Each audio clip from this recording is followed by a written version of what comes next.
நீங்க பழனி முருகனை ஷார்ட் டைம்ல தரிசனம் பண்றதுக்கு ஒரு சூப்பரான ஐடியா இருக்காது. என்னன்னு சொல்றேன், வீடியோவை ஃபுல்லா பாருங்க. அதுக்கு முன்னாடி உங்களுக்கு முருகனை பிடிக்கும் அப்படின்னா இந்த வீடியோக்கு ஒரு லைக்கை போட்டு அரோகரா அப்படின்னு கமெண்ட் பண்ணிட்டு மறக்காம இந்த மாதிரி அப்டேட்ஸ் தெரிஞ்சுக்கிறதுக்கு நம்ம சேனலை சப்ஸ்கிரைப் பண்ணி வச்சுக்கோங்க. ஹலோ டிராவலர்ஸ், நம்ம பழனிக்கு கம்மி பட்ஜெட்ல எப்படி வர்றது, எங்க ஸ்டே பண்றது அப்படிங்கறத பத்தி ஆல்ரெடி வீடியோ போட்டிருக்கோம். மறக்காம அதை போய் பாத்துருங்க. அடுத்ததா நம்ம பழனி சீரீஸ்ல ஃப்ரீயாவே நீங்க ரெஸ்ட் எடுக்கணும் அப்படின்னு நினைச்சீங்கன்னா பாத விநாயகர் கோவிலுக்கு ரைட் சைட்ல விஞ்சுக்கு போற வழியில 2 இடத்துல பக்தர்கள் காத்திருப்பு கூடம் இருக்கு. அங்க நீங்க ஃப்ரீயாவே ரெஸ்ட் எடுத்துக்க முடியும். உங்களுக்கு ஃபர்ஸ்ட் எய்ட் தேவைப்பட்டாலோ இல்ல குழந்தைங்களுக்கு பால் கொடுக்கணும் அப்படின்னாலோ நீங்க போக வேண்டிய இடம் பாத விநாயகர் கோயிலுக்கு ரைட் சைட்ல மலையில இருந்து பக்தர்கள் இறங்கி வர்ற இடத்துக்கு பக்கத்திலேயே இருக்கு. நீங்க கட்டாயம் தெரிஞ்சுக்க வேண்டியது, மலை ஏறும்போது போனை எடுத்துட்டு போக கூடாது. அப்படி மலை ஏறும்போது உங்க போனை எடுத்துட்டு போய் மலையில உங்க போனை பிடிச்சாங்க அப்படின்னா 1000 ரூபாய் ஃபைன் அடிப்பாங்க. உங்க போனை பறிமுதல் பண்றதுக்கு வாய்ப்பு நிறைய இருக்கு. பாத விநாயகர் கோவிலுக்கு லெஃப்ட் சைட்ல போனை வைக்கிறதுக்கான இடம் இருக்கு. ஒரு போனுக்கு 5 ரூபாய் சார்ஜ் பண்ணுவாங்க. உங்களை போட்டோ எடுத்துக்கிட்டு போன் நம்பர் கேட்பாங்க. அதை நீங்க கொடுத்துட்டீங்க அப்படின்னா உங்களுக்கு ஒரு ரெசிப்ட் கொடுப்பாங்க. அந்த ரெசிப்டை ரொம்ப பத்திரமா வச்சுக்கோங்க. திருப்பி வந்து அந்த ரெசிப்டை கொடுத்தாதான் உங்களுக்கு போனை திருப்பி ரிட்டர்ன் பண்ணுவாங்க.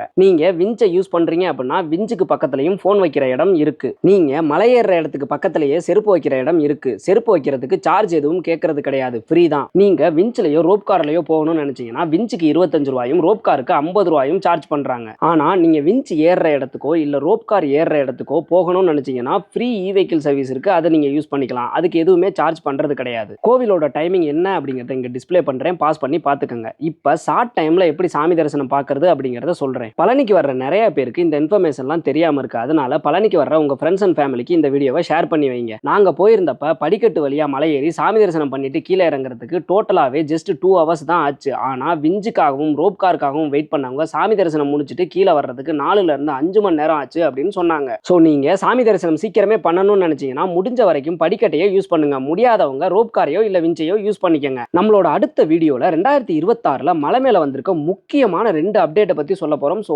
மறக்காம நம்ம சேனலை சப்ஸ்கிரைப் பண்ணி வச்சுக்கோங்க.